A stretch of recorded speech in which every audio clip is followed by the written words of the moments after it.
Mustafa. Bu aradan gidiyor. He yok. Yok sen Osman'ın oradan gitmeyin de şuradan gelin. Ama öyle yukarıya gidecek. Mustafa. Hele şu hortumu kaldırak. Ne hele gel şunu kaldır da motor gelsin. Ya bir şey olmaz, bir şey olmaz.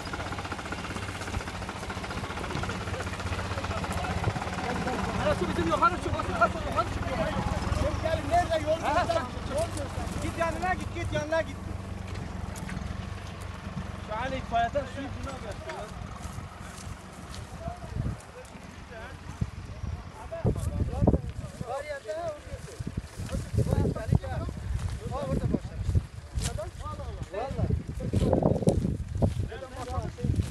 O ön bırak. Hortumu çek. Ya barda sıfır bari. Bizim o aşağıdan gideyim mi yok? Bir hortum daha eklememiz lazım. Osman abi. Gelin lan. Lan nereye geldik biz? Vallahi sevdim ya. Gel. Hadi buradaki altı Amma hiç abi Mustafa abi bırak. Ha? Sakinleşin şuraya gel sakinleşin. Yok buradan ileri geçmez.